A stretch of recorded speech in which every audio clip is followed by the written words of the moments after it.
Right, hello and welcome to a Trial Mountain Circuit 1 hour. Yes, this is a human comedy event, one of the more harder events in Gran Turismo 7.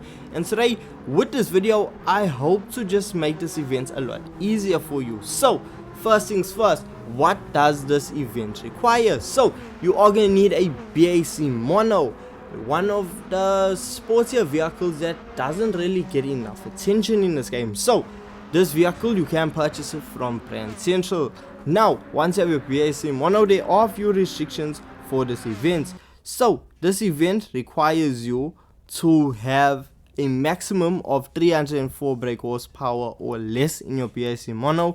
Your vehicle needs to weigh at least 580 kgs, no nitrous allowed, and the tires that you can use are either sport mediums or sport softs. So, with that being said, now let's dive into the actual tune that I have in my BAC Mono. In the BAC Mono, I have sport medium tires, which is my go-to, because with these tires on, we are not going to need to change tires throughout this event. But medium tires will carry us for the entire event. For the suspension, that's completely up to you. You can follow my settings on screen right now or just tailor it to your own style of driving. It's completely up to you. To reach 304 brake horsepower, well, my fully customizable ECU is set to 86, my power restrictor is set to 96, and if we look at the engine parts I have applied to a vehicle, we see I have a bore up applied, engine balance tuning applied, polish parts applied, racing crankshaft, as well as high compression pistons, along with a racing air cleaner and a racing silencer. To help the vehicle go through corners a bit quicker, I have racing slots at this applied, as well as racing brake pads, and I have a racing brake controller set to -2.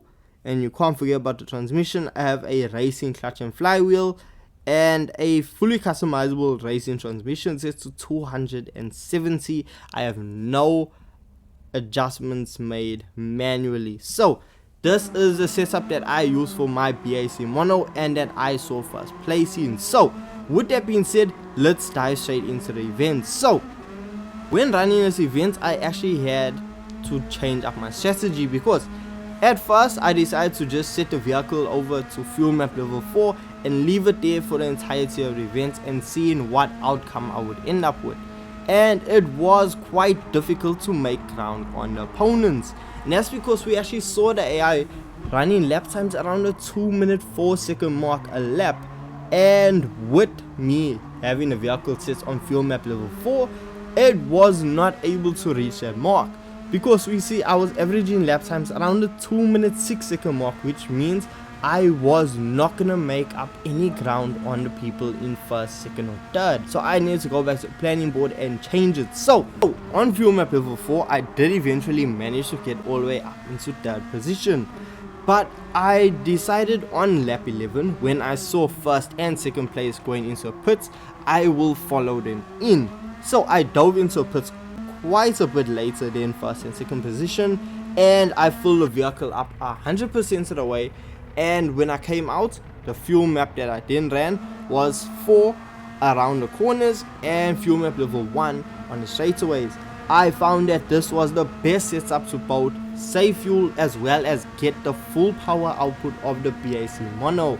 And with this, I saw a drastic change in my lap times, because I was now averaging lap times around the 2-minute 4-second mark, with my fastest lap time being a 2-minute 3 seconds around the circuit, which means I was now setting lap time that was extremely competitive, and I was closing in and making a lot of progress and made a lot of ground on the opponents. Now, something that you do need to watch out for while you are chasing down your opponents is the AI that's on circuit, because we have two types of AI that you are going to come up against. You have your fast AI, that is going to be obviously the ones in first, second and third, and also your slower AI. Now, at some points in this event, you are going to need to actually overtake the slower AI. When I say overtake, I mean you are going to have to lap them. Now, this is the best part about it, because yes, they are going to get in your way, but they are also going to get in the way of the other AI. So if you haven't overtaken the people in first position, this is your opportunity, because they are also going to be slowed down by the slower AI. So you need to take full advantage of it and just push as hard as possible to make your overtakes. But when pushing, do be careful, because if you do corner cutting or if you end up going into a barrier, you will be penalized. For cutting a corner, you will serve a half a second penalty, which you may not think is much, but believe me, in this event, serving a penalty is a lot of time wasted. And for actually running into a barrier, it is quite a hefty penalty, because we see for hitting a barrier, you will have to serve out a 1 minute, and you're gonna have to serve out a 1.5 second penalty, which is quite hefty, and it really just ruins your overall lap. So I'd say avoid cutting corners and definitely avoid those barriers. So if you do that, you should be able to really make up ground. So for me, I'll be real with you, this was not the best run or attempt at me doing this event. From what I know now, I can't give you advice to just make it better. And when I tell you, even with it being a poor attempt of completing this event, I was still able to get into first position by lap 23. Now my second pit stop was on lap 24. Once you go into your second pit stop, you can decide whether you want to fill your vehicle all the way up to 100% and decide, you know what, I'm going to run the vehicle on fuel map level 1 the entire way and go as fast as possible, or you can just fill it up to whatever, how many laps you think you're going to need to complete it, and then take it from there. So for me, I filled it up all the way up to 100%. Then on lap 26, I realized I have way too much fuel, so I set the vehicle over to fuel map level 1 and went as fast as I could, then setting lap times around the 2-minute 3-second mark, which was honestly fast. But I can see you setting a lot faster times, because fun fact, I actually didn't have the fully customizable racing transmission fitted to the vehicle, and that's just gonna make your shifting a lot faster and just make your overall times a lot quicker. So that is my advice to you, because we see that even my poor run of a first attempt, I still managed to finish the event off in first position. Yes, the lead was not that big between myself and first and second place, but who cares, as long as we finish the event in first place, that's all that matters.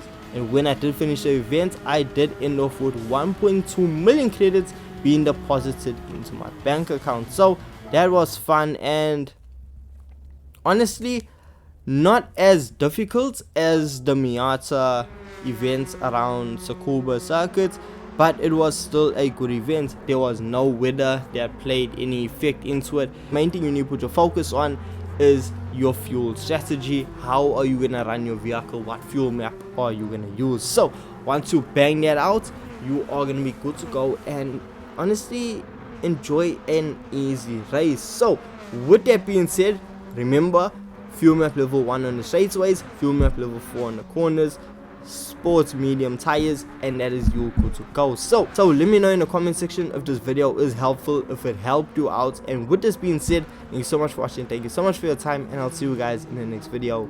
Peace.